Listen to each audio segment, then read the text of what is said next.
सभी भाई को राम राम। स्वागत है आपका मेरी एक और नई वीडियो में।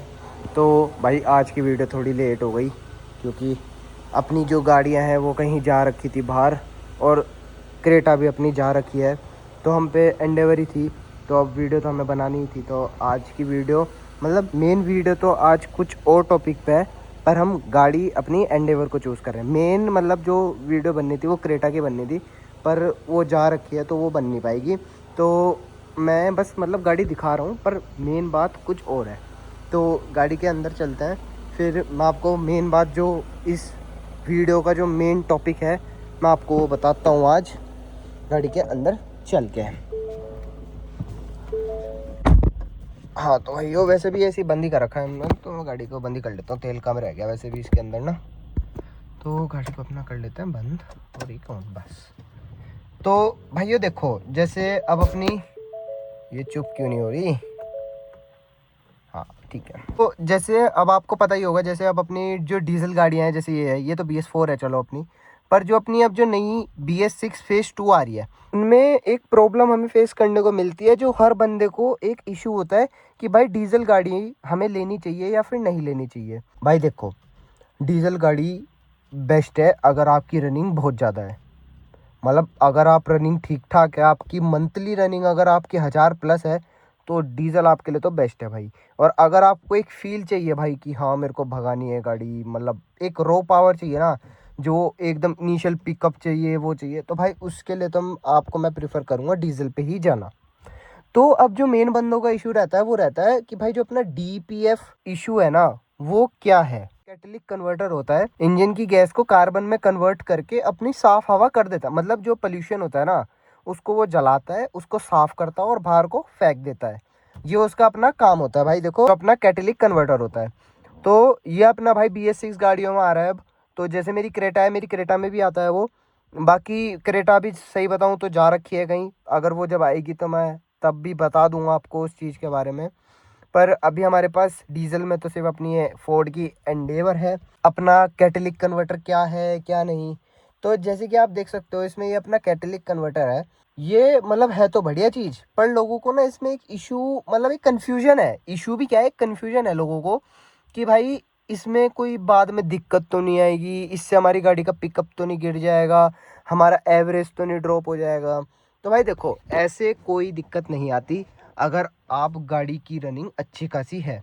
अब जैसे मान लो, अब अंकल होते हैं जो अपने बुढ़े अंकल हो गए, जो अपने थोड़े मतलब प्यार से चलाने वाले हो गए ना, जो गाड़ी स्लोली स्लोली चलाते हैं और बहुत कम रनिंग है जिनकी, मतलब जिनकी हफ्ते में एक बार निकलती है गाड़ी, ये वो सो ऐसे है।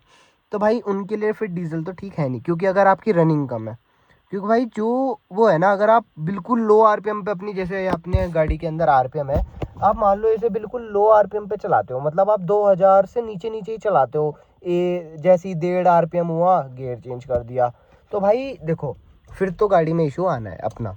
उसके अंदर जम जाएगा अपना पूरा कार्बन, ये दिक्कत आएगी। और अगर आपकी सिर्फ ड्राइव सिटी सिटी में भी है, तो भाई कभी कभी अपनी गाड़ी को खींचा करो, क्योंकि अगर आप गाड़ी को हाई RPM पे भी चलाओगे 3-4 हज़ार, तो आपका जो DPF है ना भाई, वो क्लीन होता रहेगा ऑटोमेटिकली। जो उसका कैटलिक कन्वर्टर है वो आराम से अपना साफ हो जाएगा अगर आप RPM हाई करके भी चलाते हो।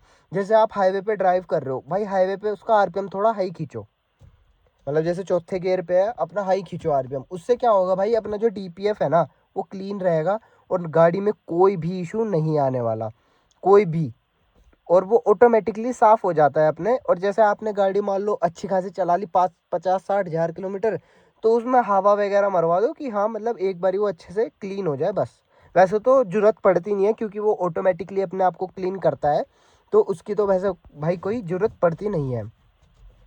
तो मेन बात तो भाई यही है, जिन बंदों को इशू है कि भाई DPF वाली प्रॉब्लम है क्या, तो भाई DPF वाली प्रॉब्लम कुछ नहीं आती। वो प्रॉब्लम बस उन्हीं जनों को आती है जिनकी रनिंग लो है और जो लो RPM पे गाड़ी को हमेशा चलाते हैं। ये नहीं कह रहा कि आप हमेशा ही हाई RPM पे चलाओ गाड़ी, आप अपने नॉर्मली भी चलाओ गाड़ी, और कभी कभी बस कभी कभी अपने गाड़ी को खींच दिया कि मतलब हाई RPM पे कर दे, वो मैनुअली जो अपना DPF है वो क्लीन हो जाता है। और बाकी जो अपनी ये आती है महिंद्रा की गाड़ी, अपनी टोयोटा फॉर्च्यूनर हो गई, इनमें तो अपना ऑटोमेटिकली हाई हो जाता है RPM।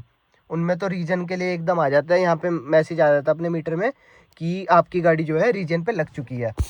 उसमें तो ऑटोमेटिक है वो सब कुछ। और जैसे मान लो अब मेरे पास क्रेटा है, मेरे क्रेटा में नहीं आता, तो आप उसमें मैनुअली भी कर सकते हो। जैसे मान लो आप हाईवे पे ड्राइव कर रहे हो, गियर लो किया और अपने हाई आरपीएम पे गाड़ी को ड्राइव करा, ऐसे कर सकते हो। जो अपनी क्रेटा है मेरे यहाँ तक याद है वो 2000 आरपीएम पे रहती है, 100 की स्पीड पे, छठे गियर पे 2000 समथिंग आरपीएम पे ऐसे रहती है, मेरे ध्यान नहीं आ रहा ढंग से।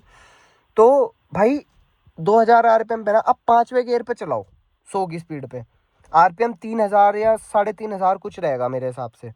तो भाई बहुत अच्छी चीज़ है वो। उससे क्या होगा, अपना जो डीपीएफ है वो ऑटोमेटिकली क्लीन हो रहा है, उसमें कोई दिक्कत नहीं आती फिर।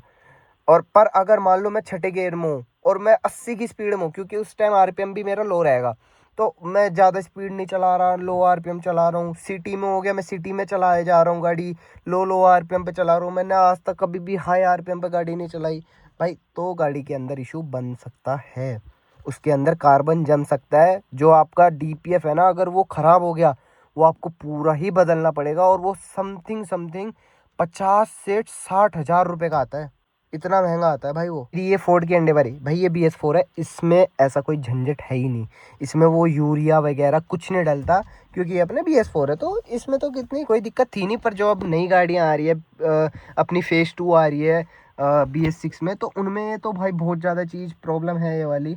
वैसे तो अब सभी गाड़ी डीजल, ये मेनली डीजल गाड़ी में है।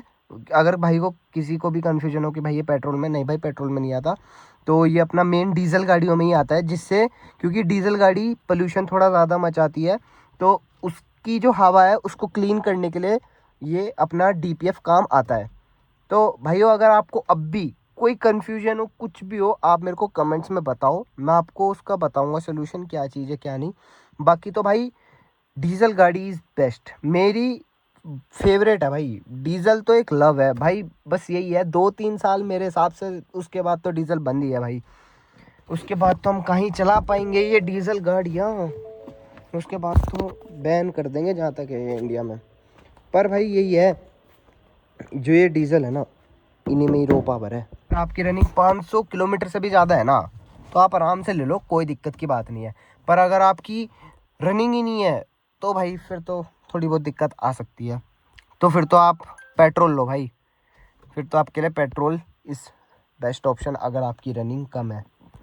हाँ भाई, और ये भी मत बोलना कि भाई अब तू BS4 दिखा के, मतलब दिखा कुछ और रहा है, बता कुछ और रहा है।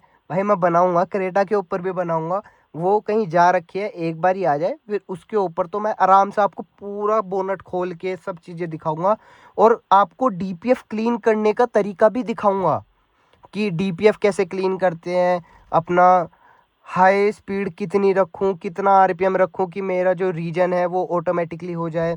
तो भाई मैं पूरी वीडियो बनाऊंगा उसके लिए, तो आप टेंशन ना लो। बस आज हमारे पास गाड़ी नहीं थी, पर मेरे को वीडियो बनानी थी, क्योंकि भाई वीडियो मैं डेली डाल रहा हूँ, और वीडियो इंपॉर्टेंट है भाई मेरे लिए तो बहुत है। सभी भाइयों को यार माफ़ी मांगता हूँ कि आज की वीडियो थोड़ी लेट हो गई, कोई नहीं, हो जाता है कई बार, टाइम भी नहीं लगता। बाकी कल से तो भाई ऑन टाइम आएगी वीडियो, जैसे मैं डेली अपने 5 या 6 बजे डाल देता हूँ, कल से तो ऑन टाइम आएगी। मैं तो बना भी 10-15 होने वाले हैं भाई, 10 बजे तो बना रहा हूँ, तो ये वीडियो ऐसे डल जाएगी 11 बजे कुछ तक, अपने पौने के, हाँ मतलब 1 घंटे बाद मान लो, या फिर 40-1 मिनट बाद अपनी वीडियो डल जाएगी यूट्यूब पे।